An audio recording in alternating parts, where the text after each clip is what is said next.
인도네시아 여러분들이 기도해 주셔가지고요. 우리 온누리 교회에서 2번씩이나 인도네시아 오셔가지고 힐링 캠프를 하셨고 아주 놀라운 은혜가 있었습니다.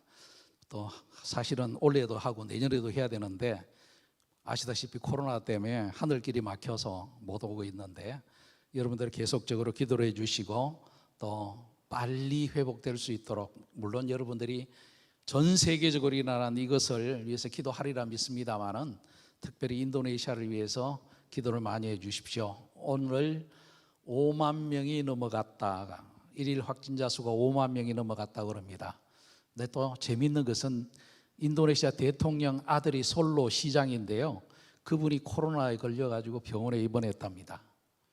코로나는 빈부귀천을 가르지 않는다, 그런 걸 보면서 한편으로 생각해, 왜 하나님이 빈부귀천을 따지지 않고 심판하신다는 생각들을 하지 않을까 하는 그런 생각을 합니다. 모든 사람들이 코로나가 빈부귀천을 따지지 않고 만나는 것처럼 하나님도 모든 인간들을 만나서 심판하신다는 사실을 깨닫는다면 코로나가 빨리 사라지지 않을까 하는 그런 개인적인 생각을 해보고 있습니다. 이제 이번 주 말 되면 제가 2차 백신을 맞습니다. 원래는 8월 달에 이렇게 가려고 했는데 좀 상황이 너무 좋지 않고, 또 의사가 선교사님은 거기 가서 순직할 수 있고 순교할 수 있지만 파송교회는 짐이 됩니다, 민폐입니다, 그렇게 얘기를 하더라고요. 그래서 제가 깜짝을 좀 놀랐습니다. 근데 그럼에도 불구하고 저는 코로나로 죽을 거라는 생각을 하지 않습니다. 솔직히 제가 건강하거든요. 근데 제 옆에 있는 사람을 보니까 이거는 아닌 것 같아요. 그런 차에 침례교 해외 선교부 훈련원에서 8월과 9월 신임 선교사 훈련이 있으니까 강사로 멘토로 좀 섬겨달라고 이렇게 부탁을 해주셨고, 또 해외 선교부 회장님도 허락을 하셔가지고 아마 9월 말까지는 있지 않을까 생각되고 있습니다. 회교권에서 크리스마스는 정말 대목입니다. 복음을 전하기에 너무 좋습니다. 물론 미국 선교사나 유럽의 선교사들은 크리스마스가 되면 다 집으로 가지만 한국 선교사들은 메뚜기 한철이다 이래가지고 복음을 마음껏 전하는 때가 이때이기 때문에 기도하기는 10월 달에는 꼭 좀 들어가야 되겠다. 왜냐하면 11월 중순부터 크리스마스 행사가 시작되고, 그때는 예수님이 왜 오셨느냐, 우리의 주와 구세주가 되시기 위해 오셨다 라고 마음껏 전할 수 있기 때문에 그때는 꼭 들어가야 되겠다 하는 생각을 하고 있습니다. 이를 위해서 여러분들 좀 기도해 주시고요, 속히 코로나가 좀 수그러들어서 마음껏 복음을 전할 수 있도록 기도해 주시기를 부탁드립니다. 기도하고 하나님 말씀 나누겠습니다. 하나님, 오늘도 우리를 사랑하셔서 우리를 특별히 불러주시고 구별하여 주시고 하나님 임재 가운데 나오게 하신 것 감사드립니다. 이 시간에 주님 오셔서 우리의 주와 구세주가 되어 주시고 우리에게 필요한 말씀을 주시며 우리의 연약함을 고쳐 주시어서 하나님의 백성으로 살기에 부족함이 없게 하여 주시옵소서. 이 종을 사용하여 주시고 하나님 마음껏 영광 나타내 주시옵소서. 그러하실 우리 주 예수님 이름으로 기도드렸습니다. 아멘. 코로나로 한국에 있으면서 시간 나는 것이 성경 읽고 묵상하고 설교 만드는 겁니다. 그러다 보니까 여러분 좀 기도해 주셔야 되는 게, 제가 설교가 언제 끝날지 모르겠습니다. 할 얘기가 너무 많아져 가지고요, 제가 깜짝깜짝 놀랄 때가 있습니다. 오늘 1절에 보니까 이렇게 얘기합니다. 데오빌로여, 내가 먼저 선 글에는 무릇 예수께서 행하시며 가르치시기를 시작하신부터 그가 택하신 사도들에게 성령으로 명하시고 성천하신 날까지 이를 기록하였노라. 먼저 선 글이 뭐냐 하면 누가복음입니다. 여러분, 누가복음 첫 구절하고 사도행전을 이렇게 비교해보고 읽으신 적이 있습니까? 두 가지가 차이가 있는데요. 첫 번째로 보면 누가복음에는 데오빌로 각하라는 말이 두 번 나옵니다. 그런데 사도행전에는 각하라는 말이 없습니다. 물론 어떤 신학자들은 누가가 누가복음 썼을 때는 데오빌로가 아주 높은 자리에 있었는데 은퇴를 했거나 그 자리를 그만두었지 않을까, 이렇게 해석하는 사람도 있습니다. 그런데 데오빌로라는 말은, 데오는 하나님이고 빌로는 필로스, 우정이라는, 친구라는 뜻입니다. 하나님의 친구입니다. 하나님의 사랑받는 사람이라는 뜻이죠. 그런데 왜 누가복음에서는 각하라고 얘기하고 사도행전에서는 각하라고 얘기하지 않느냐? 여기서 우리는 새 신자들에 대해서 우리는 각하와 같이, 왕과 같이 섬기고 사랑해야 된다는 것입니다. 그런데 이 데오빌로가 복음을 듣고 예수님에 대해서 알았을 때 루가는 데오빌로를 각하라고 하지 아니하고 성도와 같이, 같은 동일한 일꾼과 같이 얘기하고 있다는 것입니다. 또 한 가지는 먼저 쓴 글에는 예수님에 대한 얘기를 했습니다. 가르치시고 성찬할까 얘기를 했습니다. 그 말은 두 번째 책에는 예수님이 주인공이 아니라 그 예수님이 믿는 사람들이 반드시 행해야 할 일이 무언가를 얘기하고 있다는 것입니다. 사실은 사도행전이 아니라 믿는 사람들의 행전입니다. 정확하게 얘기한다면 사도행전이 아니라 성령행전입니다. 성령이 사도들을 통해서 한 일과 예수를 믿는 그리스도인으로 통해서 한 일을 기록해져 있다는 것입니다. 다시 말해서 우리가 예수를 주와 구세주로 믿는다면 반드시 알아야 할 일이 세 가지가 있는데 그 세 가지를 아는 자만이 진정한 그리스도인이다 라고 얘기한다는 것입니다. 첫 번째는 뭐냐 그러면 하나님의 나라입니다. 하나님의 통치입니다. 우리가 예수님을 주와 구세주로 인정을 한다면 그분의 통치 속에 들어가야 됩니다. 그분의 통치 속에 들어가지 않으면 결코 그리스도인이라고 할 수가 없습니다. 예수님도 그리스도인이라고 인정하지 않는다는 얘기입니다. 저는 여러분들이 주와 구세주로 고백을 했기 때문에 이 자리에 오셨다는 것을 저는 확신합니다. 그런데 정말 여러분들이 모든 분야에 예수가 주와 구세주가 되심을 인정하고 사느냐? 그것은 좀 글쎄올시오인 것 같습니다. 솔직히 저 자신을 돌아보았을 때 비록 목사로 안수를 받고 선교사로 파송을 받고 신학교에서 사역을 하고 있었지만 제가 모든 부분에 예수를 주와 구세주로 영접하고 인정하고 살지 않았음을 제가 압니다. 특별히 제가 신학교 가기 전에 전기 기술자였거든요. 뭐 자랑 같지만 1급 기사 자격증이 있는 사람입니다. 뭐 전혀 안 놀라시는데 전기기사 1급이면요 발전소부터 송배전 그리고 모든 공장에 전기는 설계할 수 있고 감리할 수 있고 운영할 수 있는 자격이 정부로부터 주어진 겁니다.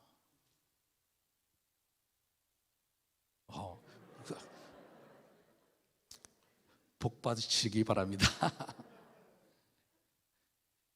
네, 제가 자랑하려고 한 것이 아니고요.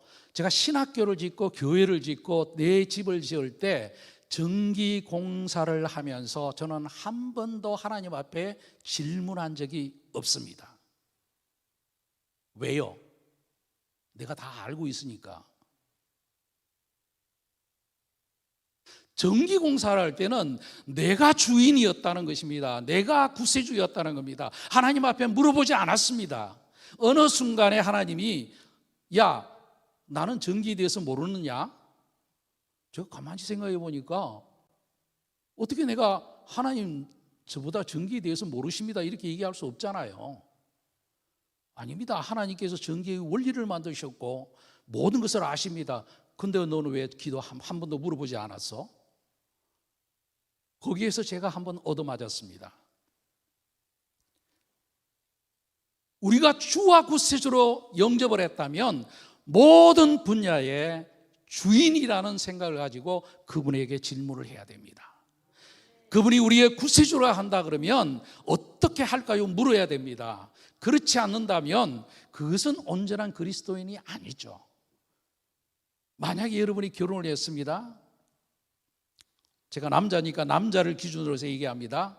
아내한테 이렇게 얘기합니다. 내가 당신에게 충성을 하겠습니다. 당신이 원하는 걸 다 들어주겠습니다. 그런데 한 가지 조건이 있는데 매일 밤 잠잘 때는 내가 미스 O한테 가서 자겠습니다. 가능합니까? 우리가 주와 구세주로 영접을 했다면 모든 부분에 대해서 우리는 하나님께 질문하고 나가야 된다는 것입니다. 이것이 하나님 나라에 들어가는 것입니다. 이것이 예수님이 주와 구세주라는 고백입니다. 그렇지 않는다면 안 되는 거죠. 그렇다 그러면 우리가 어떻게 하나님의 통치를 받느냐? 성령을 받아야죠. 성령을 받아야 됩니다. 제가 사역을 하면서 가장 힘들었던 것이 현지인하고 사귈 때 잘 사깁니다. 같이 탁구도 치고요, 테니스도 하고 차도 마시고 그렇게 얘기해서 사깁니다. 그러다가 내가 예수, 현지인 말로 이사 알마시라고 얘기하면 얼굴이 확 변해요. 이슬람 교도들은 얼굴이 확 변해요. 그러면서 내가 큰 벽 앞에 서 있다는 생각을 하고 있었는데 그때 아제에서 사건들이 일어나는 것이 교회를 불태우고 기독교인들을 쫓아냅니다. 기독교인만 쫓아내는 것이 아니라 아제 족속이 아닌 사람들은 무조건 쫓아내기 시작했어요. 그런 상황에서 어떻게 거기 들어가서 복음을 전합니까? 거기에서 복음을 전하지 않을 때에 저는 저 나름대로 실망감과 무력감과 낭만감이 있었어요. 그러다가 쓰나미가 뻥 터지니까 어떻게 합니까? 웰컴.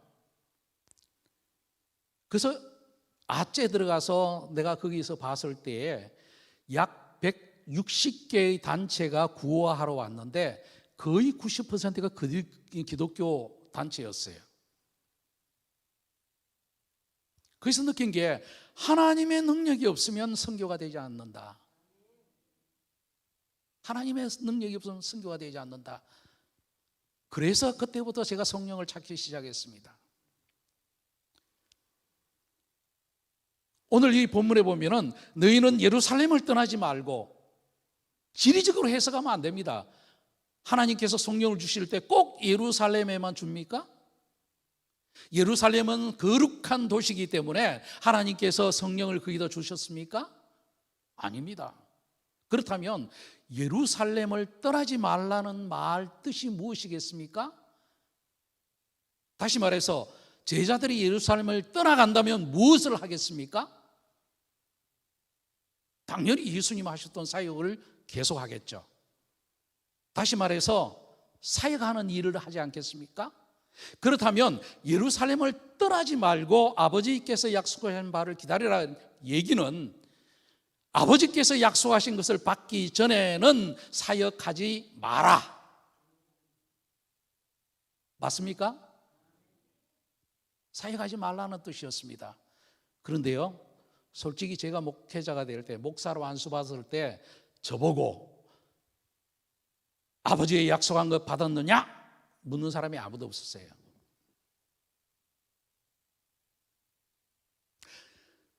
저는 신학교 사역을 합니다. 어떻게 하면 좋은 목회자를 만들까? 정말 고민하고 노력했습니다. 내가 아무리 노력한들 예수님만큼 하겠습니까? 예수님은 하나님이신데, 학자 중에서도 학자인데, 예수님께서 12제자를 3년 동안 훈련을 시켰는데 제가 계산을 해봤거든요. 하루에 10시간씩 3년, 대충 몇 시간 되는지 아십니까? 제 계산은 16,000시간 정도 됩니다. 학부를 졸업하려면 160학점을 해야 되고요. 한 학점당 16시간을 공부해야 됩니다. 계산하면 얼마가 나오냐면요, 거의 한 8,000시간이 나옵니다. 그렇게 따져보면 예수님께서 12제자를 가르친 것은 학부, 대학원, 박사과정 다 합친 것보다 더 많은 시간을 가르쳤습니다. 시간수로 따지면 그렇다는 것입니다. 질적으로 따진다 그러면 게임이 안 되죠.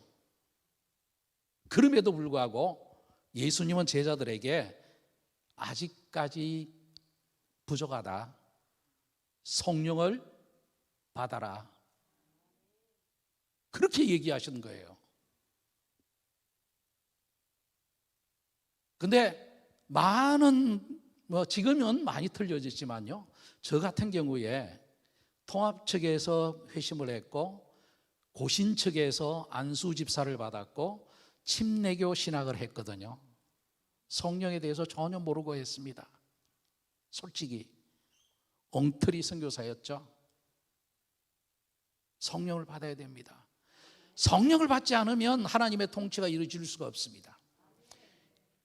그리고 성령을 받는 이유, 하나님의 통치를 받는 이유는 권능을 받고 예수님의 정인이 되는 겁니다.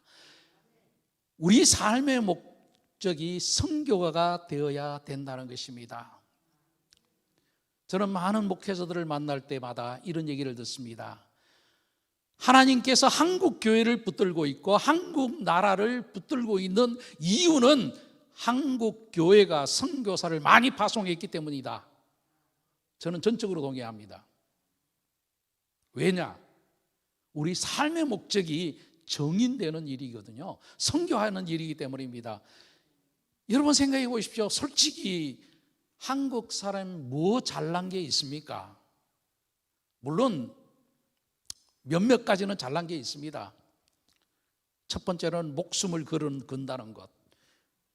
한국 사람만큼 목숨 거는 민족은 없죠. 그 외에도 몇 가지가 있습니다.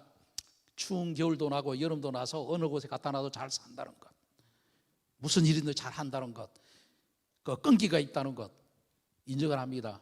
근데 그런 걸 따져본다 그러면요, 딴 민족 가운데에서도 그런 민족들 많이 있습니다. 그럼에도 불구하고 그들은 선교를 하지 않고 한국은 선교를 하기 때문에 하나님께서 은혜를 주셔가지고 그나마 지금만큼 살 수 있다는 것입니다. 이 선교가 끊어진다면 하나님께서 한국을 축복해야 할 이유가 없습니다. 한국이 월드컵을 하고 그 월드컵을 통해서 아시아 전체에서 한국 사람을 좋아하게 되고 이제는 K-팝과 K-드라마가 전 세계를 강타를 하면서 전 세계 어디 가더라도 한국 사람을 좋아하게 만드는 것이 한국 사람이 잘나서 그런 것이 아니라 한국 사람으로 하여금 세계 선교를 하기 위함이라는 것이죠. 우리 이거 잊어버리면 안 됩니다. 이걸 해야만 우리 가정이 살고 우리 지역이 살고 교회가 삽니다. 선교에 들어져야 됩니다. 그리고 마지막으로 얘기하는 것은 예수님이 다시 오시면을 얘기합니다. 11절에 보면 이렇게 얘기합니다. 이르되 갈릴리 사람들아 어찌하여 서서 하늘을 쳐다보느냐. 인도네시아 말에 보면요, 아이고 이 어리석은 갈릴리 사람들아 라고 얘기합니다. 하이 오랑 갈릴레아 양 보도, 어리석은 갈릴리아 사람들아, 지금 하늘 쳐다볼 때가 아니다. 예수님이 곧 오시니까 예수님 맞을 준비를 해라. 예수님 맞을 준비를. 예수님 맞을 준비를 한다는 것이 무엇입니까? 앞에 얘기한 대로 우리가 선교하는 일입니다. 얼마만큼 선교를 했느냐, 얼마만큼 정인된 삶을 살았느냐, 얼마만큼 하나님의 뜻을 행했느냐, 여기에서 하나님의 영원한 상급이 있다는 것입니다. 100세 시대입니다. 그런데 여러분, 천국이 100세 시대의 10배입니까? 100세 시대의 100배가 됩니까? 100세 시대의 1000배가 됩니까? 그렇다면 우리는 어디에다 초점을 두고 살아야 할까요? 당연히 천국을 두고 살아야죠. 그럭저럭 살다 살았는데요, 어느새 제가 67이 됐어요. 만으로. 언제 그렇게 갔는지 저도 모르겠습니다. 이제는 70km로 가겠죠? 잠깐 오면 오실 주님을 여러분은 어떻게 준비하고 계십니까? 잘 준비하기 위해서 우리는 성령 침례를 받아야 됩니다. 성령 세례를 받아야 됩니다. 많은 교회들이 예수님을 영접할 때 성령 세례를 받았다고 얘기합니다.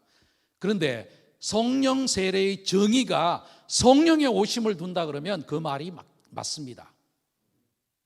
내가 예수님을 영접했기 때문에 예수님은 성령으로 내 속에 임하셨다, 내 속에 오셨다, 그렇게 보면 그것이 성령 세례가 맞습니다. 그런데요, 사도행전에 나타나는 2장, 8장, 10장과 19장에 나타나는 성령 세례라고 말하는, 베드로가 성령 세례라고 말하는 그 특징들을 보면 단순한 성령의 오심이 아니라 성령의 지배를 받는 것입니다. 성령의 지배를 받음으로 말미암아 하나님에 대한 확신을 가지게 되고 하나님과의 교제가 가능해지고 하나님의 뜻을 분별할 수가 있게 된다는 것입니다. 제 말을 믿기지 않는다면 사도행전을 여러분 곰곰이 보십시오. 단순하게 성령이 오신 것이 아니라 성령의 충만함을 받았다는 말이 나오고 성령 충만의 증거로서 방언을 하고 예언을 하고 찬양을 했다라는 말이 나옵니다. 그런 것이 나타난다는 것이죠. 성령 침례라는 말은, 성령 세례라는 말은 7번, 신약에서 7번 나오는데 4번은 사복음서에 나옵니다. 그리고 2번은 오늘 본문에서 나오고요, 여기서도 나오고 10장에서 나오고, 그리고 마지막 한 번이 고린도전서 12장에 나옵니다. 12장에 나옵니다. 근데 고린도전서에 있는 것을 빼고는 전부 다 동일한 내용들입니다. 특별히 물 세례와 함께 나타난다는 것이죠. 그렇다면 성령 세례와 물 세례에 같은 점이 있다는 것을 우리가 알 수가 있겠죠. 요한은 너로 물로 세례를 주거니와 예수님은 성령으로 너희에게 세례를 준다, 이렇게 얘기를 했다 그러면 우리가 그것을 유추해 본다면 물 세례라는 것은 죄송합니다, 이거 장로교회니까 어떻게 세례를 주는지 모르겠지만 원어상에서는 물속에 들어가야 됩니다. 물속에 들어가야 됩니다.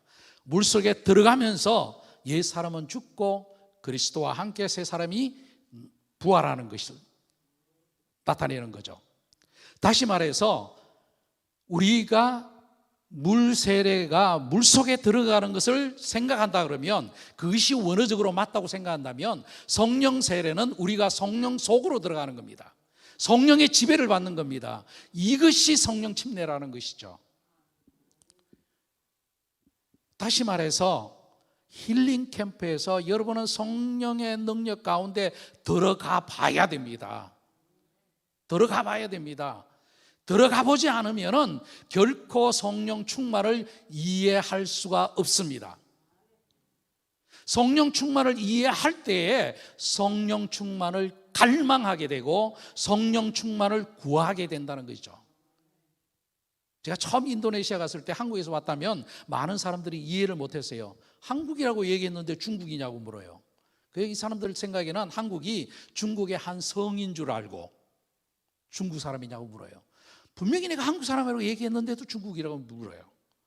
아니다고 그러면 일본 사람이냐고 묻습니다. 그러니까 한국이 일본의 어떤 현 이름인 줄 알고 물어요. 그런데 지금은요, 다 압니다. 근데 재미있는 것은 아무리 시골에 가도, 시골 교회에 가도 그 사람들이 저한테 얘기하는 것이 있습니다. 한국 너무 멋있던데 내 거기 좀 가고 싶은데 어떻게 하면 가냐고 저한테 묻습니다. 뭘 얘기합니까? 한국에 대해서 모를 때에는 갈 마음도 없고 갈 준비도 안 합니다. 여러분이 성령 침례에 대해서 알지 못하면 결코 성령 침례를 구하지 아니하고 경험하지 못하면 성령의 충만을 할 수가 없다는 거죠. 다시 말해서 주님의 지배 속에 들어가지 못한다는 것입니다. 그렇기 때문에 우리는 성령 충만을 구해야 되고, 성령 충만을 구하기 위해서는 성령의 침례를 받아야 된다라는 말을 성경에서 얘기하고 있습니다. 특별히 사도행전에서는 아버지께서 약속하신 거라고 얘기합니다. 여기에는 세 가지 뜻이 있습니다. 첫 번째는 중요하다는 것입니다. 여러분, 성령이 중요하다고 여깁니까? 정말 중요하다고 여깁니까? 네. 역시 여러분들은 고단수입니다. 저는 이 말씀을 묵상하면서 제가 얼마나 회개했는지 모르겠습니다. 왜요? 나는 돈을 달라고도 기도했고, 차를 달라고도 기도했고, 집을 달라고도 기도를 했는데 성령 충만에 대해서 기도한 적이 그렇게 없었어요. 성령을 달라고 기도한 적이 없었더란 겁니다. 하나님께서 그렇게 중요시 여기는 것을 나는 중요시 여기지 않았다는 것이죠. 마태복음 7장에 보면 이런 얘기가 이렇게 얘기하고 있습니다. 악한 너에게도 자녀에게 좋은 것을 줄 알거들 하물며 하늘에 계신 내 아버지냐, 그가 자기를 찾는 자에게 얼마나 더 잘 주시겠느냐. 3번씩이나 강조합니다. 얼마나 더 잘 주시겠느냐라고 얘기하고 있습니다. 이렇게 하나님은 성령을 강조하고 있다는 겁니다. 동일한 본문에 있는 누가복음에 보면 자기를 찾는 자에게 성령을 주신다라고 분명히 기록되어 있다는 겁니다. 이렇게 중요한 것을 우리는 그렇게 기도하지 않는다는 것이죠. 여러분, 오늘부터 어떤 것보다 더 성령을 중요시 여기고 성령을 달라고 기도하시는 저와 여러분이 되시기를 바랍니다. 두 번째로는 아버지의 약속이라는 말은 아버지가 반드시 해 주실 일이라는 것을 믿으라는 겁니다. 우리 자녀들이 우리들에게 얘기할 때 그거 아빠 약속했던 거잖아, 엄마 약속했잖아, 그러면 우리는 할 말이 없죠. 핑계가 없죠. 무조건 해줘야 됩니다. 아버지의 약속이라는 말은 하나님께서 기쁘게 이루어 주신다는 겁니다. 하나님께서 즉시 응답하신다는 약속입니다. 하나님께서 어떤 것보다 더 신속하게 주신다는 것입니다. 왜 그럴까요? 성령이 없으면 우리는 하나님의 나라에 들어갈 수가 없기 때문에, 하나님의 통치 속에 들어갈 수 없기 때문입니다. 그렇기 때문에 하나님께서는 중요시 여긴다는 것입니다. 세 번째로는 성령은 하나님 자신입니다. 아까도 얘기했지만 마태복음 7장 11절과 누가복음 11장 13절에 보면 자기를 찾는 자에게 주는 것이 성령이라는 겁니다. 다시 말해서 성령은 하나님이라는 것입니다. 하나님과의 동행을 위하여 성령이 반드시 있어야 된다는 것입니다. 다시 말해서 성령 없이는 우리는 하나님의 자녀가 될 수 없습니다. 누구든지 성령의 인도함을 받는 자가 하나님의 자녀니라. 로마서 8장 13절에 나온 얘기입니다. 성령이 없으면 하나님의 인도를 받을 수가 있고 하나님과의 동행이 이루어질 수 없다는 것입니다. 그렇기 때문에 하나님은 반드시 우리들에게 성령을 주시고 성령의 능력을 주시어서 우리가 하나님의 나라의 확장과 하나님의 정인이 되기 위하여 이 권세와 권능을 주신다는 것입니다. 사랑하는 성도 여러분, 정말 우리가 주님을 믿습니까? 주님께서 우리가 성령을 약속하신 것을 믿습니까? 우리가 주님 앞에 서서 주님으로부터 심판을 받는다는 사실을 믿고 있습니까? 그러면 거기에 대한 준비를 하기 위해서 우리는 성령의 인도함을 받아야 됩니다. 저는 신학교 갈 때 목회자가 될 마음이 솔직히 없었습니다. 회사에서 제가 정기 설계를 했습니다. 설계를 해서 현장에 내려주면 현장 사람들이 설계에 따라서 일을 해야 되는데 그 설계에 따라서 일을 하지 않아 가지고 아주 어려움을 겪었습니다. 회사 전체가 어려움을 겪었습니다. 그래서 몇 날 며칠을 이렇게 밤샘 공사를 해서 고쳐가지고 보냈는데, 보내고 난 뒤에 책상에 앉아서 바보 같은 사람들이 도면대로 일을 안 해가지고 고생했다 하고 한숨을 푹 쉬고 있는데 제 속에서 어떤 소리가 들렸습니다. 너는 내 도면대로 잘 살고 있냐? 도면대로 잘 살고 있냐? 그래서 저는 그랬죠. 저 잘 살고 있습니다. 상관으로부터 사랑받고요, 부하들로부터 존경받고, 교회에서 집 사고, 성가대원이고, 중고등부 부장하고 충분하지 않습니까? 이렇게 교만을 떨었습니다. 그런데 제가 선주들이랑 아니면 현장 사람들과 도면에 대해서 얘기할 때마다 낚시 바늘같이 내 가슴을 파는 거예요. 도면대로 살고 있니? 도면대로 살고 있니? 그것이 계기가 돼서 하나님, 그러면 도면을 한번 보여주십시오. 그렇게 내 자신을 포기했을 때 하나님은 저를 선교사로 불렀습니다. 여러 가지 우여곡절이 있지만 그거 다 얘기했다는 내일 밤 9시까지 될 것 같으니까. 한 가지가, 제가 신학을 하면서 딱 한 가지를 생각했습니다.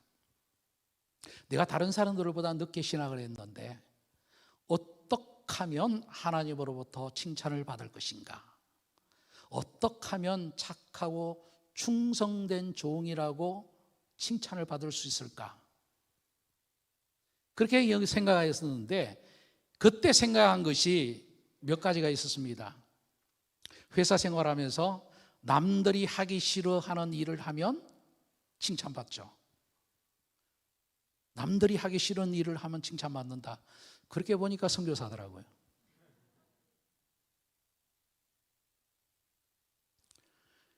그리고 남들이 가지 않는 곳에 가라. 그래서 남들이 안 가는 데가 어딘가 했더니 회교권이더라고요. 그래서 인도네시아로 갔습니다. 그리고 난 뒤에 가장 힘든 일을 해라. 그래서 신학교 없는데 신학교 세워서 또 신학교를 통해서 교회 개척하면 되겠구나 하는 생각을 하고 선교사가 됐습니다.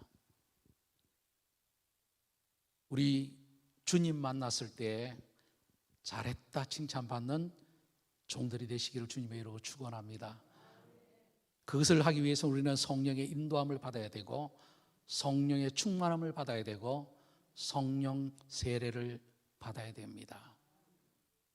그 일을 위해서 여러분들이 기도하시고 또 그 일을 위하여 하나님께서 사용해 주시라는 기도를 같이 드렸으면 좋겠습니다. 같이 기도하겠습니다.